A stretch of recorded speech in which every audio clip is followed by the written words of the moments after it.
자, 이제 창세기 2장을 세번역 본문으로 1장에 이어서 읽겠습니다. 내용을 구분해서 보자면 창세기 1장 1절부터 2장 3절 또는 4절 전반부까지가 이제 한 부분이 되고, 그 2장 3절 내지 4절부터 나머지 절까지가 또 뒷부분이 됩니다. 창세기 2장을 읽겠습니다. 하나님은 하늘과 땅과 그 가운데 있는 모든 것을 다 이루셨다. 하나님은 하시던 일을 엿새날까지 다 마치시고 이렛날에는 하시던 모든 일에서 손을 떼고 쉬셨다. 이렛날에 하나님이 창조하시던 모든 일에서 손을 떼고 쉬셨으므로 하나님은 그 날을 복되게 하시고 거룩하게 하셨다.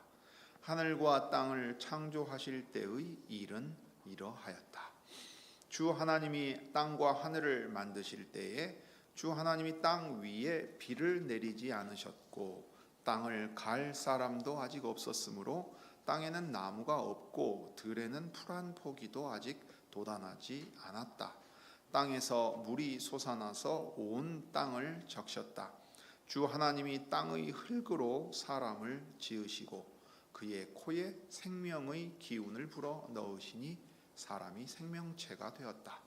주 하나님이 동쪽에 있는 에덴의 동산을 일구시고 지으신 사람을 거기에 두셨다. 주 하나님은 보기에 아름답고 먹기에 좋은 열매를 맺는 온갖 나무를 땅에서 자라게 하시고 동산 한가운데에는 생명나무와 선과 악을 알게 하는 나무를 자라게 하셨다.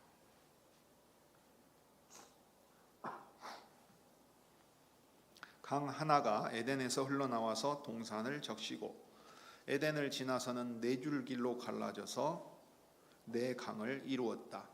첫째 강의 이름은 비손인데 금이 나는 하윌라 온 땅을 돌아서 흘렀다. 그 땅에서 나는 금은 질이 좋았다. 부돌라라는 향료와 홍옥수와 같은 보석도 거기에서 나왔다. 둘째 강의 이름은 기혼인데 구스 온 땅을 돌아서 흘렀다.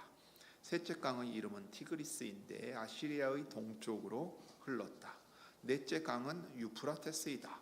주 하나님이 사람을 데려다가 에덴 동산에 두시고 그곳을 맡아서 돌보게 하셨다.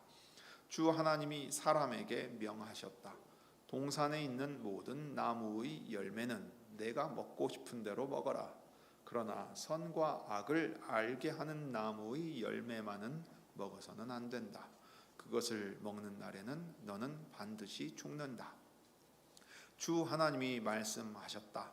남자가 혼자 있는 것이 좋지 않으니 그를 돕는 사람 곧 그에게 알맞은 짝을 만들어 주겠다. 주 하나님이 들의 모든 짐승과 공중의 모든 새를 흙으로 빚어서 만드시고 그 사람에게로 이끌고 오셔서 그 사람이 그것들을 무엇이라고 하는지를 보셨다. 그 사람이 살아있는 동물 하나하나를 이르는 것이 그대로 동물들의 이름이 되었다. 그 사람이 모든 집 짐승과 공중의 새와 들의 모든 짐승에게 이름을 붙여주었다. 그러나 그 남자를 돕는 사람 곧 그의 짝이 없었다. 그래서 주 하나님이 그 남자를 깊이 잠들게 하셨다. 그가 잠든 사이에 주 하나님이 그 남자의 갈빗대 하나를 뽑고 그 자리는 살로 메우셨다. 주 하나님이 남자에게서 뽑아낸 갈빗대로 여자를 만드시고 여자를 남자에게로 데리고 오셨다. 그때에 그 남자가 말하였다. 이제야 나타났구나. 이 사람 뼈도 나의 뼈 살도 나의 살. 남자에게서 나왔으니 여자라고 부를 것이다. 그러므로 남자는 아버지와 어머니를 떠나 아내와 결합하여 한 몸을 이루는 것이다. 남자와 그 아내가 둘 다 벌거벗고 있었으나 부끄러워하지 않았다.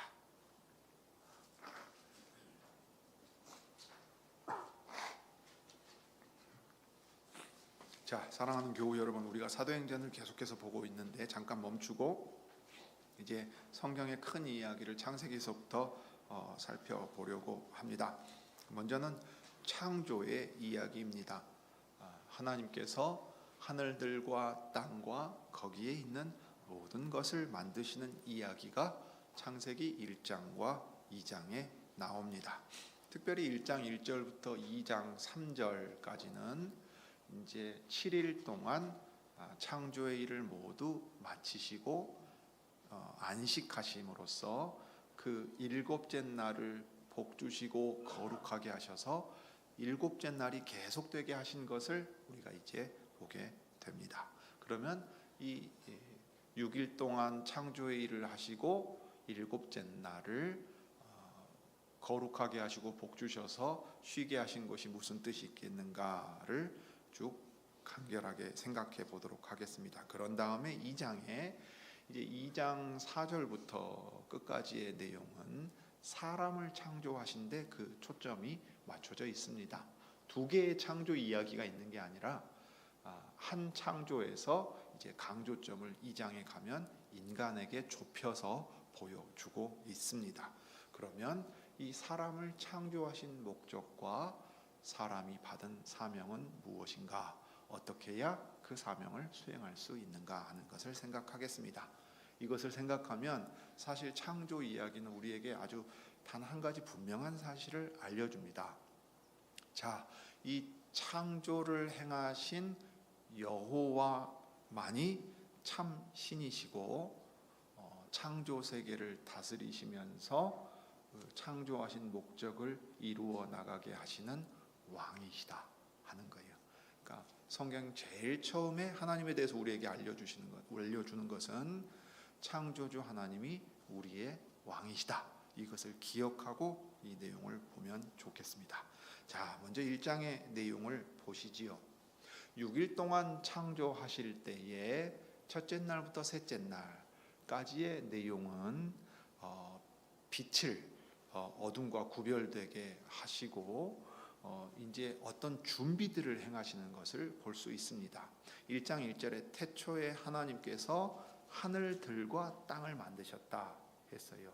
그러니까 이 글을 쓰고 있는 모세 당대의 세계관에 기초하자면 모세 당대의 세계관과 과학이 반영되어 있는 글입니다. 그때 그들은 우리가 눈에 보는 하늘이 있고, 그렇죠?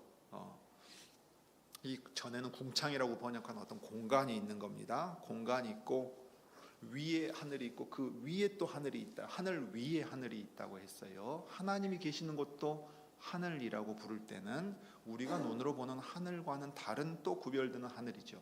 그러니까 하늘들을 만드셨다 해서 하나님이 계시는 곳도 있지만 이제 하나님이 창조하셔서 만든 세상이 존재한다. 그리고 거기에 땅이 있다 했어요. 공간을 만드시고 그 공간을 정돈해 가시는 겁니다. 여러분 이사하실 때 한번 떠올려 보세요. 여러분 새 아파트를 계약했어요. 아주 기대감이 있겠지요. 입주하는 날이 됐어요. 보통은 입주하기 전에 한 달 전에 뭐 합니까? 요즘에 입주 전에 청소한다고 해서 업체에 맡겨서 다 청소해 놓지요. 그러면은 여러분 아파트 이사할 때 막 순서대로 아무거나 집 넣는 법이 있습니까? 없지요. 없습니다. 그렇게 하면 이사 못 해요. 제가 이사를 할 때 5톤 트럭, 3톤 트럭 불러가지고 분당에서 이사할 때 일입니다. 저기 대구에 내려갔는데 이삿짐 차가 안 와요. 전화가 왔어요. 가는 중에 전화가 왔는데 뭐라 그러냐면 짐을 잘못 싸서 다 안 들어가서 다시 싸야 됩니다. 시간이 더 걸린대요. 그래서 출발을 못하고 있대요. 이사할 때도 계획을 세워서 짐을 잘 공간 배치를 해야 돼요. 그 다음에 이삿짐을 뺄 때도 그렇지만 이사할 집에 들어갈 때는 어떻게 해요? 자, 큰 방에는 뭘 넣을지, 작은 방에는 뭘 넣을지, 부엌에는 뭘 넣을지, 그리고 순서대로 해야 될 거 아니에요. 그냥 아무렇게나 하면 집에 들어가서 살 수가 없어요. 똑같아요. 하나님께서는 세상을 만드실 때에 하늘들과 땅을 만드시고 여기 혼돈하고 공허하다는 말은 질서 잡혀 있지 않았다는 말이에요. 이스라엘이 포로로 끌려가서 그 땅이 사람이 없으니까 어떻게 되냐면 황폐화되지요. 여러분 예배당 들어올 때 차로 들어오니까 잘 못 보실 텐데 한번 그 예배 끝나고 가실 때 꼭 보세요. 우리 골목길 들어올 때 지금 골목길 아스콘 작업해가지고 길이 좋아졌죠. 그 옆에 첫 번째 집 보면 정원이 좋거든요. 근데 그 정원이 지금 코로나 전부터 비어 있었어요. 한두 번 그 손질한 거 외에 지금 손질 못해서 그렇게 어떻게 됐습니까? 풀이 무성해서 그냥 방치돼 밀림처럼 됐죠. 혼돈하고 공허하단 말이 그런 뜻입니다. 하늘들과 땅을 만드실 때 기본 틀은 이제 준비를 하셨어요. 그러면 어떻게 되냐면 여기 이 공간을 질서 잡으면서 채워가야 돼요. 그러니까 계획을 가지고 지금 창조를 하시는 겁니다. 이게 창세기 1장에 잘 나타나 있습니다. 공간들과 그 공간들이 작동할 수 있는 준비들을 행하시지요. 그래서 첫째 날부터 셋째 날까지는 영역을 준비를 해나가시는 장면이 있습니다. 하늘들과 땅을 만드시고 그 다음에 빛과 어둠도 나누시고 그 다음에 뭘 해야 돼요? 땅이 물로 덮여 있으면 어떻게 해야 되죠? 물과 물을 구분해야 되죠. 그래서 사람이 살 수 있는 땅이 생겨야죠. 묻이 드러나야 되죠. 그래서 물과 물을 구분하는 겁니다. 그러니까 물을 모아둔 물을 우리가 뭐라고 부르겠어요? 바다라고 부르겠죠. 강이든 바다든 저수지든 호수든 모여있는 물은 따로 부르는 거예요. 물이 이제 없어지고 묻이 드러났어요. 그러면 사람이 살 수 있어요. 이걸 이제 우리가 땅이라고 부르는 공간이 됩니다. 자, 이런 식으로 공간이 구분돼서 영역을 구분합니다. 자, 이렇게 영역을 구분했으면 이제 중요한 일을 해야 돼요. 공간만 덩그러니 있으면 안 되잖아요. 제 아무리 좋은 공간, 저 집이 우리 예배당 앞 골목길 첫 번째 집에 있어도 그걸 가만 놔두면 어떻게 되죠? 방치돼서 풀만 잔뜩 난다고요. 그래서 그 다음에 해야 될 일은 뭐냐면 그 영역을 차지해가지고 그 영역을 다스릴 존재들을 만드셔야 됩니다. 이게 넷째 날부터 여섯째 날까지의 일입니다. 자, 하늘에는 뭐가 있어야 될까요? 하늘이라는 공간과 영역에는 하늘에 날아다니는 새들, 그 다음에 무엇보다 빛과 어둠을 나누었으니까 해도 있고 달도 있고 별도 있고, 그렇죠? 그러면 낮과 밤이 구분되게 되고 무엇이 우리에게 주어지지요? 시간 개념이 주어집니다. 시간 개념. 물론 그 전에 이미 하나님이 행하시는 일의 단계를 따라서 날이 첫째 날, 둘째 날, 셋째 날 이렇게 구분되게 됐어요. 그런데 이것은 해석에 따라서는 아주 긴 시간일 수도 있고 우리가 생각하는 24시간의 하루일 수도 있어요. 여하튼 이 시간 개념이, 이 기간 개념이 구분이 돼가지고 첫째 날, 둘째 날, 셋째 날이 구분됐고 무엇보다 해와 달과 별이 생김으로써 낮과 밤이 구분되고 시간과 계절과 구별되는 것들이 생기게 됐습니다. 그러니까 하루라고 하는 시간, 그 다음에 일주일이라고 하는 시간, 한 달이라고 하는 시간, 1년이라고 하는 시간, 계절도 구분되게 되었습니다. 그러니까 같은 시간이라고 할지라도 어떤 기간이 구분되게 됨으로써 무엇을 표시할 수 있게 되었지요. 이게 이제 하나님께서 하신 일 가운데 하나입니다. 그렇게 해서 하늘에는 그렇게 빛을 내는 주관자들이 있게 되었고요. 그 다음에 동물들을 만드시는 이야기가 나옵니다. 이 동물들은 왜 중요한가 하면 그 영역을 날아다니면서 또 그 영역에서 살게 되거든요. 그러니까 그 영역의 주관자들이 될 수 있게끔 하시는 겁니다. 그런 다음에 맨 마지막에 무엇을 행하시던가요? 사람을 만드십니다. 사람을 만드시고 일곱째 날에 쉬시는데, 이 일곱째 날에 쉬신다 하는 얘기는 그쳤다 하는 얘기예요. 무엇을 그칩니까? 창조하신 일이 다 계획대로 마쳤기 때문에 끝났다는 얘기입니다. 완성됐다는 얘기예요. 그런 의미에서 쉬시는 겁니다. 그러면 하나님의 안식은 아무것도 안 하는 게 아니라 도리어 무엇을 의미할까요? 적극적인 의미로는 여러분 창업했어요. 창업할 준비하기 위해 1년이라는 시간을 썼어요. 그러면 창업 준비하고 그 다음에는 준비가 다 끝났으니까 아무것도 안 해요? 준비는 무엇을 하기 위해서 하는 거잖아요.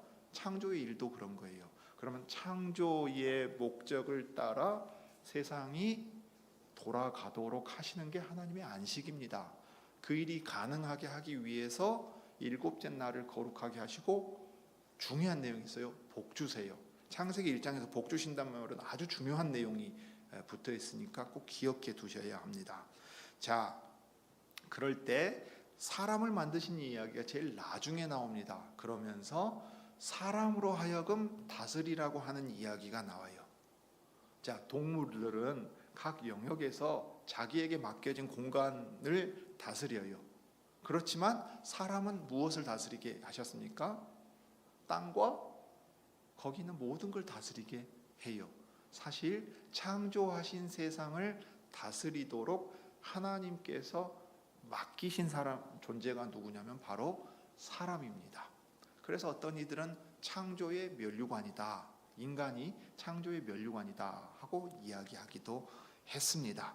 그런데 하나님께서 사람을 창조하실 때는 이야기가 좀 더 붙어있는 내용이 있어요. 우리가 우리의 형상을 따라서 우리의 모양대로 사람을 만들자 회의하는 거예요. 오늘날로 치면 기획회의하는 겁니다. 기획회의하는 거예요. 특별한 일, 아주 중요한 일을 해야 되거든요. 그러니까 하늘의 하나님의 궁전에서 회의가 열려서 의논하는 건데, 구약만 놓고 보면 사람들은 하나님이 천사와 의논한 것처럼 말하지만 사실 이것은 예수님 오신 이후에 우리가 분명하게 알게 된 것처럼 하나님이, 삼위 하나님이 세상을 창조하시기 위하여 서로 협의하신 걸로 보는 것이 좋겠지요. 자, 하나님께서 사람을 만드실 때 다른 동물들과 다르게 특별하게 만드세요. 하나님의 모양과 형상을 따라서 만드십니다. 근데 그 당시에 하나님의 형상, 신의 형상이라는 말은요, 왕들이 쓰던 말이에요. 무슨 말이냐면 왕은 신의 형상이다.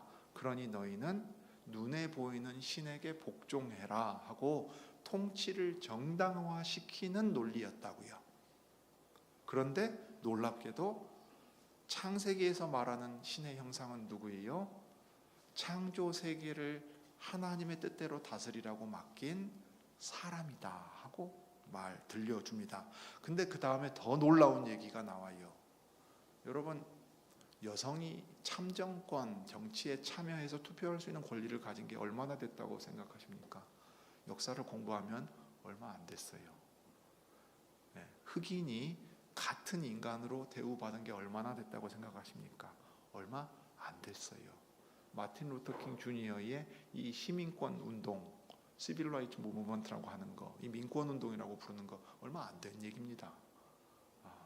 그러니까 예전에 영국의 그 작가였네, 워먼 휴먼이라는 책을 쓰기도 했어요. 여자도 사람이냐? 라는 질문 형식의 짧은 글을 쓴 걸 본 적이 있단 말이에요. 자기 혼자만의 방이 필요하다고 글을 쓴 여류 작가도 있었습니다. 여하튼 그런데 놀랍게도 왕이나 귀족과 소위 말하는 평민과 천민을 구분하던 것이 당연하던 시대에 왕을 신과 같은 존재라고 떠받들기 위해 신의 형상을 말하던 시절에 모든 인간이 하나님의 형상이라고 말하고 하나님의 형상으로서 남자와 여자를 창조했다 하는 얘기는 어쩌면 우리가 사는 지금보다도 더 급진적인 이야기였을 가능성이 클 겁니다. 남자와 여자 모두 하나님의 형상이고 남자와 여자가 이 하나님의 형상으로서의 역할과 사명을 하기 위해 하나님께서 창조하셨다고 우리에게 들려줘요. 하나님의 형상대로 사람을 창조하셨는데 그들을 남자와 여자로 창조하셨습니다. 남자가 남자로 존재하고 여자가 여자로 존재하고 남자와 여자가 함께 존재하는 목적과 이유를 어디서 찾아야 되느냐? 하나님의 형상으로서 만드셨다는 데서 찾아야 합니다. 사람이 동물과 다른 점이 무엇이냐? 없어요. 사실 2장에 가면요, 흙으로 만드시는 데 있어서는 같습니다. 오늘날 자연과학자들이 그 얘기하죠. 자, DNA가 얼마나 차이 납니까? 얼마 차이 안 납니다. 침팬지하고 인간하고 무슨 차이가 있습니까? 동물과 인간하고 무슨 차이가 있죠? 인간도 사실은 크게 보면 동물이란 말이에요. 그러면 동물도 지각하고 행동해요. 고통당해요. 그러니까 동물권에 대한 이야기가 나옵니다. 이게 최근에 계속 이제 나오는 이야기들이에요. 자, 사람이, 인간은 이성이 있고 동물은 이성이 없다. 본능적인 충동만 있다고 생각하는데 점점 결과는 조금 다르게 나타납니다. 그러면 동물을 이전과 다른 방식으로 인식해요. 인간이 인간으로서 특별한 게 뭐냐? 존재 자체, 구성, 성분, 자연과학적인 분석으로는 생각보다 크게 나오지 않을 수도 있어요. 인간도 동물의 한 종일 거란 말입니다. 무엇이 다릅니까? 창조세계 전체를 맡겨서 다스리게 하셨다는 사명, 그 일을 행할 수 있게 만드셨다는 데에서 이 독특함이 드러나는 겁니다. 자, 그래서 남자와 여자가 함께 이 하나님의 형상으로서의 사명을 받았다 했어요. 이 하나님의 형상이란 말은 인간의 존재 자체가 하나님의 형상을 드러낸단 말은 아닙니다. 왜냐하면 하나님은 육체를 가지고 계시지 않아요. 그러니까 사람이 하나님의 형상이다, 하나님의 존재 자체에서 하나님의 형상을 찾으려고 그러면 육체가 제외됩니다. 그럼 무슨 문제가 생기죠?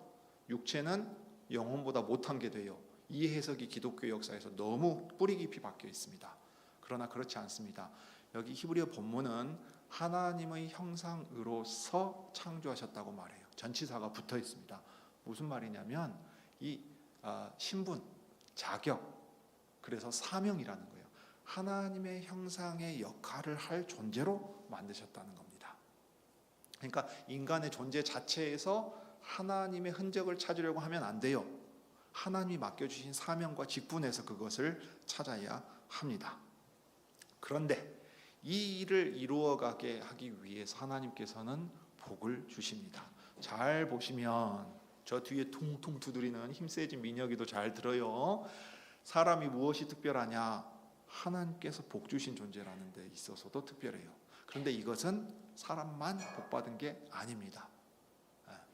다른 존재도 복을 받은 존재가 있어요. 그러면 복을 주신다는 말이 무엇이냐? 이걸 잘 생각해야 되겠지요. 1장 22절에 보면 하나님이 이것들에게 복을 베푸시면서 말씀하시기를, 하나님이 그들에게 복을 베푸셨다, 그들에게 말씀하시기를 이랬어요. 동물들에게 복을 주십니다. 그러면서 주신 명령이 있어요. 생육하고 번성해라. 생육하고 번성해라. 그 점에 있어서는 동물들이나 사람이 똑같습니다. 그러니까 짝을 지어서 후손을 낳고 그래서 수가 늘어나고 퍼져나가게 하는 데 있어서는 동물도 마찬가지고 사람도 마찬가지예요. 사실은 이 일을 위해서 복을 주셨다고 나와 있습니다. 그럼 사람은 무엇이 다릅니까? 모든 생물을 다스려라 하는 명령을 주셨다는 데 있어서 다릅니다. 그 다음에 나오는 이야기는 그 다음에 사람과 동물들에게 똑같이 또 허락하시는 게 있어요. 그게 뭡니까? 먹을 겁니다. 먹을 거, 먹거리를 주시겠다고 하는 약속이 거기 붙어 있습니다. 생명을 지닌 모든 것에게도 모든 푸른 풀을 먹거리로 준다고 하셨고 그대로 되었다고 했어요. 하나님의 능력으로 말씀하셔서 명령하시면 그대로 되고 그대로 되고 그대로 되고 보시기에 좋았고 보시기에 좋았고 보시기에 좋았고 매우 좋았다고 최종 평가를 내리십니다. 계획하셨던 대로 선하고 아름답게 다 준비가 된 일이 첫째 날부터 여섯째 날 창조하시고 그래서 일곱째 날에 그 일을 멈추시고 이제 이 창조 세계가 창조한 목적대로 움직일 수 있게 되었다 하신 것이 이제 일곱째 날의 일이 됩니다. 그럼 복 주신다는 말은 무슨 뜻이겠습니까? 복이 무엇인지는 설명하지 않았는데 이 복 주실 때는 명령하신 것과 같이 나오잖아요. 그 명령을 이룰 수 있게 주시는 좋은 것들이겠지요. 생육하고 번성하라 명하실 때는 할 수 있게 해주신단 말이에요. 다 갖춰주세요. 자, 그러면 사람이 모든 땅에 있는 모든 것을 다스려라 하실 때는 무엇을 가지고 다스립니까? 하나님 복 주신 것을 가지고 하나님 주신 복으로 말미암아 그 사명을 수행할 수 있게 됩니다. 그게 이제 일곱째 날에 안식하시면서 시간도 복 주셔서 거룩하게 하셨고 그 영역을 다스릴 주관자들에게 복을 주셨으니까 거룩한 시간 속에서 복 주심을 따라 명하신 것들을 이룰 수 있게 되었죠. 그래서 구분해서 말하자면 왕이신 하나님께서 다스리시면서 당신이 창조하신 뜻을 이루어 나간다 하는 걸 섭리라는 말로 우리가 이야기하는 겁니다. 자, 그럼 창세기 2장에 가면 사람을 창조하신 이야기에 초점이 맞춰져 있습니다. 사람이 모든 땅을 다스려야 될 필요성을 먼저 보여줘요. 땅이 정돈되어 있지 않고 나무들이 자라서 열매 맺지도 않았어요. 왜요? 경작할 사람이 없거든요. 땅은 그냥 가만히 있으면 되는 게 아니에요. 땅을 누군가가 다스리는 적극적인 활동을 통해서 땅이 그 열매를 내도록 해야 합니다. 그러면 그 일을 누가 받았습니까? 사람이 받았습니다. 사람이 생육하고 번성하면서, 물론 동물들도 마찬가지예요. 생육하고 번성하면서 거기서 활동하는데 그것을 다스리는 적극적인 사명은 사람이 받았으니까 적극적으로 땅에서 활동해야 돼요. 여러분, 그걸 가리켜 표현하는 말이 분화라는 말입니다. 영어의 컬처 또는 컬티베이팅 한다는 말, 그거 가꾼다는 말이거든요. 이 경작한다는 말에서 나오는 거예요. 그리고 노동의 의무가 거기에 있는 겁니다. 그런데 놀랍게도 히브리 말은요, 이 노동의 의미를 지니는 단어는 섬기는 겁니다. 하나님을 향할 때 하나님을 향하여도 써요. 그러면 그때 이 섬기고 노동하는 건 뭐냐면 예배예요. 제사 드리는 겁니다. 땅을 향하여 다스리고 섬기는 건 뭡니까? 노동하는 건 경작하는 겁니다. 그러니까 뭐냐면 아주 역설적이에요. 땅을 다스린다는 말이 땅을 섬긴다는 말이 되는데, 이 섬긴다는 말의 뜻은 뭐냐면 노동한다는 말이고, 노동한다는 건 뭐냐면 땅에 필요한 것을 잘 깨달아서 하나님의 뜻이 이루어질 수 있게 이 땅에 필요한 것들을 공급하고 행한다는 거예요. 그걸 행하는 사람이 대표적으로 농부입니다. 때 되면 논에 물 대고 모 심을 준비해가지고 저기 판 준비해야 되고, 그러면 이거 갖다가 옮겨 심어야 되고, 때로는 농약 뿌려야 되고, 그 다음에 이게 잘 자라고 있는 잡초 뽑아줘야 되고, 물 부족해서 논 바닥 갈라지지 않는지 봐야 되고, 이런 겁니다. 창조 세계를 다스린다는 얘기는 노동하고 문화적인 활동을 하고 하나님께서 창조하신 그 목적을 깨달아 우리가 적극적으로 이 땅을 다스리면서 연구하고 살피고 점점 수가 더 많아져서 땅을 채워간다는 의미가 있습니다. 그래서 사람을 통해 창조 세계를 다스리시려는 구체적인 계획을 이제 실행해 가시는 거예요. 그 일을 위해서 주 하나님께서 사람의 코에 생명의 기운을 불어 넣으십니다. 사람이 흙으로 창조되었어요. 흙덩어리 아닙니까? 동물들도 사실은 그렇게 만드셨어요. 무엇이 다릅니까? 우리의 생명이 어디서 옵니까? 하나님이 그 생명의 기운을 불어 넣어 주실 때 우리가 살아 움직이는 생명체가 됩니다. 자, 그러면 그 반대는요? 그 생명의 기운을 거두어 가시면 너는 티끌이니 티끌로 돌아가거라 하는 말처럼 되는 겁니다. 사람은 자기에게 특별한 게 없어요. 하나님이 주신 생명이 있어야만 생명으로서 작동하고, 하나님의 복주심이 있어야만 그 생명이 거룩하게 하나님의 뜻을 이루어갈 수 있습니다. 그래서 이제 사람을 위한 공간을 준비하시죠. 땅을 사람이 다스려야 되는데 그 넓은 땅을 사람이 처음부터 다 다스릴 수 있겠어요? 안 되지요. 그러면 특정한 지역을 정해서 너는 여기서부터 내가 너희에게 명한 것을 행하거라 하시는 거예요. 그래서 에덴의 그 동쪽에 있는 에덴에다가 뭘 하셨다고 말합니까? 동산을 일구셨다 했어요. 이 일구신단 말 심으셨다는 말하고 같아요. 모세가 찬송하는 그 출애굽기에 보면 기록된 거에 보면 홍해를 건너면서 찬송할 때 거룩한 산을 심으셨다는 것과 같은 단어예요. 하나님께서는 이 심으시는 존재인데 우리로 치면은요 특별 개발 구역 같은 느낌인 겁니다. 이 구역을 거룩하게 구별해서 이것은 특별하게 너희에게 주는 공간이다. 여기서 내가 너희에게 명한 것을 행하거라. 에덴이란 건 지명이고 이 동산은 정원입니다. 사방이 뻥 뚫려 있는 공간이에요. 그래서 사람을 거기다 데려다 두십니다. 그러면 이 사람이 자기의 사명을 수행해야 될 공간이 어디입니까?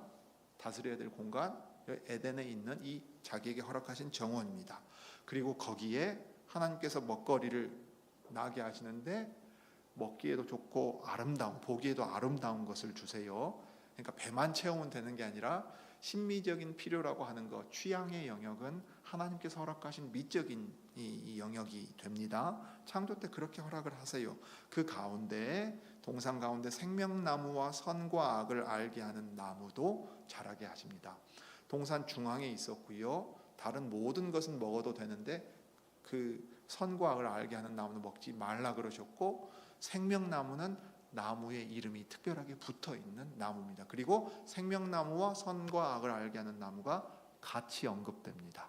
두 개가 사실은 붙어 있습니다. 알려주시는 의미에 있어서 그렇습니다. 자, 그래서 사람을 데려다가 에덴에 있는 동산에 두시고 그곳을 맡아서 돌보게 하셨습니다. 여기 에덴에 있는 이 동산이란 말이 단어가 건너 가가지고 우리가 오늘날 잘 알고 있는 단어가 됩니다. 패러다이스가 그 말입니다. 낙원이란 말이 사실은 이 동산이란 말에서 나옵니다. 첫 사람이 하나님께 복을 받아 거룩하게 구별한 지역에서 거룩하신 하나님을 섬기는 일을 행하는 것, 그리고 창조 때 맡기신 사명을 처음 수행해야 되는 바로 그곳이라는 얘기입니다. 자, 그래서 하나님께서 특별하게 당부하신 것이 있죠. 모든 먹거리를 너에게 줄 테니까, 오늘날 치면 부모가 자녀에게 하는 말하고 똑같아요. 야, 너 뭐 먹을 거 입을 거 용돈 걱정하지 마. 그건 엄마 아빠가 알아서 하는 거고 너는 공부만 해. 이거와 똑같은 거예요. 내가 책임져 주마. 그러니 너는 내가 너에게 맡긴 일에 힘쓰거라 하실 때 유일하게 당부하신 내용이 하나가 있죠. 자유롭게 행하라고 큰 자유를 주십니다. 그런데 그 자유의 한계를 딱 정하시지요. 그럼으로써 하나님이 우리의 왕이시다 하는 것을 분명하게 나타내 보이십니다. 선과 악을 알게 하는 나무의 열매는 먹지 말아라. 즉 선과 악을 구별하는 왕이요 재판장이 누군가 하는 걸 항상 기억해라. 너 위에 내가 있다는 것을 기억해라. 무엇이 선하고 악한가는 내가 너에게 선하다고 한 것이 선하고 내가 너에게 악하다고 한 것이 악하다. 그런데 여기에 시험이 있을 것이다.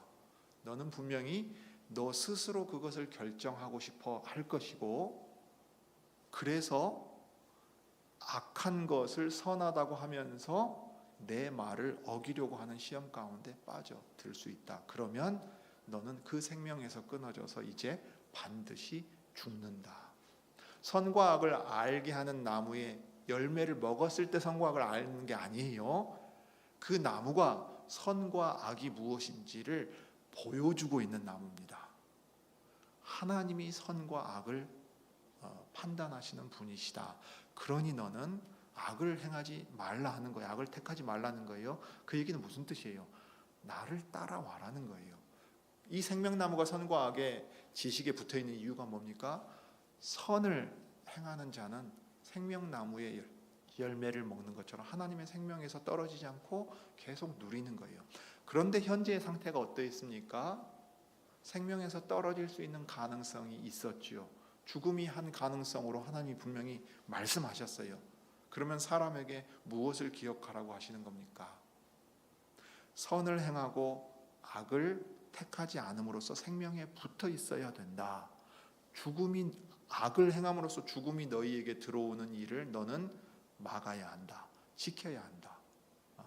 이 얘기가 지금 하나님께서 특별히 당부하시는 얘기입니다. 자, 그럴 때 이 중요한 당부를 받았어요. 그러니 첫 사람, 특히 남자는 어떤 존재였습니까? 그냥 한 개인이 아니죠. 모든 인류를 대표해서 하나님에게 이 말씀을 받고 하나님과 관계한 거예요. 뒷날로 보면 아주 법률적인 강력한 의미를 지닌 일종의 언약을 체결한 존재라 이 말입니다. 그러니까 이 남자는 뒤에 오고 오는 모든 사람들에게 하나님이 당부하신 이 말씀을 따라 이 말씀을 주신 이유를 가르쳐야 돼요. 그래서 동료 인간들은 자신이 인간을 대표할 때 반드시 하나님이 명하신 바를 기억해서 선을 행하고 악을 버리며 이 생명에 붙어 있어야 한다는 것, 하나님만이 우리 생명이시라는 것을 가르치고 행해야 됐습니다. 자, 그럴 때 이 남자 혼자서는 온전하지 않습니다. 왜요? 1장에서 보여주는 것처럼 하나님의 형상 역할과 그 사명을 남자와 여자가 같이 행해야 하거든요. 그래야 생육하고 번성할 수 있고 거룩한 사명을 수행할 수 있고 다스릴 수 있기 때문입니다. 그래서 남자 혼자 있는 것이 좋지 않다고 하나님께서 보시고 남자에게 동물들을 이끌어 오세요. 자, 그러면 남자가 무엇을 생각할 수 있었겠습니까? 각 동물들이 복을 받아서 짝이 있고 동물들이 각자의 영역이 있고 각자의 특성이 있어서 이 동물은 이런 동물, 저 동물은 저런 동물 해서 이름을 붙이는 겁니다. 동물들의 특성을 다 파악할 지혜가 있고 다스릴 수 있는 것을 보여줘요. 자, 그런데 문제가 있어요. 저 동물 중에 자기에게 걸맞은 짝이 없는 겁니다. 그러면 반드시 나에게 짝이 있어야 된다는 필요성을 느낄 거 아니에요. 그래야 하나님께서 맡기신 사명을 수행한다고 느낄 수 있죠. 그럴 때 이제 하나님께서 그것을 깨닫게 하시고 잠들게 하셔서 아담의 뼈와 살로 여자를 만드십니다. 히브리 말은 이제 이 쉬에서 이 샤가 나오니까 남자에서 여자가 나왔다고 이해하기가 쉽습니다. 남자에게서 나왔어요. 실제로 만드실 때도 그렇게 만드십니다. 그래서 내 뼈 중에 뼈요 살 중에 살이라, 내 뼈와 살로 만드신 존재라. 그러니 우리 둘은 사실 한 몸이다 하는 것을 만들 때부터서 기억하게 하십니다. 자, 그러면 왜 남자와 여자가 구별되게 존재하고 또 서로 하나가 되어야 됩니까? 생육하고 번성하고 무엇보다 땅을 다스리는 일을 하기 위해서 남자 여자가 혼인하여 가정을 이룹니다. 자녀를 낳을 때 그러므로 어떻게 해야 됩니까? 이 둘이 하나님이 당부하신 것을 기억하고 사명을 수행하기 위해 하나가 돼야 되고, 자녀를 낳았을 때 그 당부하시고 명하신 것을 자녀에게도 가르치면서 이 가정이 그 일을 수행하는 기관의 역할을 해야 합니다. 그렇게 함으로써 사람을 통해서 창조 세계를 다스리시는 한 분 왕이 우리에게 계신다 하는 게 온 세상에 드러나게 됩니다. 이 일을 위해서 이제 사람을 창조하시고 남자와 여자가 부모를 떠나 혼인하여 가정을 이루고 자녀를 낳고 수가 늘어서 점점 땅으로 퍼져 나아가게 만드셨습니다. 만약 이 일이 계획대로 되었다면 생명나무가 가리키고 있는 저 온전한 생명을 우리에게 줄 수 있는 어떤 분을 바라면서 나아갔겠지요. 그러나 창세기 3장의 기록은 우리가 그렇지 못했다는 것을 들려줍니다.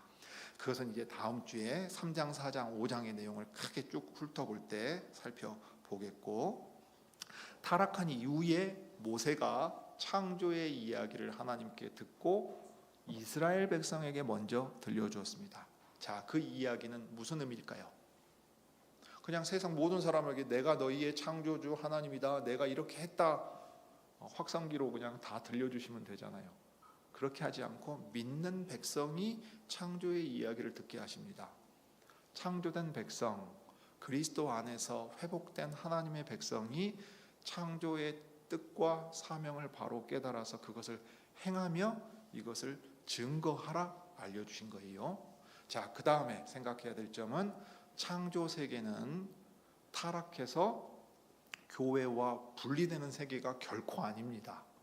그리스도 안에서 구원하신 하나님의 백성은 창조 세계 전체를 더욱더 적극적인 관점으로 살피고 연구하고 섬기고 다스려야 합니다. 이게 그리스도 안에서 회복되어 있는 우리 아주 중요한 사명입니다. 그러므로 교우 여러분, 특별히 청소년 그리고 대학생, 우리 학생 여러분들이 공부하는 이유가 그저 대학에 진학하기 위해서 하는 게 아니에요. 창조 세계를 연구하고, 비록 하나님을 거역해서 이 세상이 뒤틀려 있을지라도 기후 위기가 얼마나 인간에게 심각한 문제인지, 땅에 심각한 문제인지를 연구하고 살핍니다. 사람의 마음을 살필 수도 있고 연구할 수도 있고, 국가를 연구할 수도 있고 자연과학을 연구할 수도 있어요. 이 모든 것을 위해서 여러분들은 지금 공부하고 있습니다.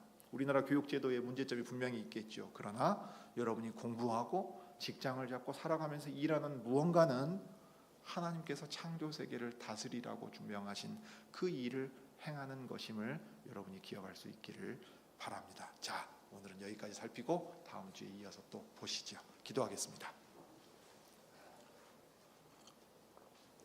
거룩하신 하나님, 우리 아버지, 참으로 하나님 홀로 계셔도 완전하고 부족함이 없으시지만 또 하나님의 사랑을 나누고 또 다스릴 대상들을 이 세상 만물을 창조하심으로써 나타내 보이셨습니다. 그 가운데 사람을 특별한 존재, 특별한 사명을 받은 존재로 만드실 때 남자와 여자가 그 사명을 받아 행하게 하시고 둘이 한 몸을 이루어 혼인 안에서 또 그 일을 행하게 하십니다.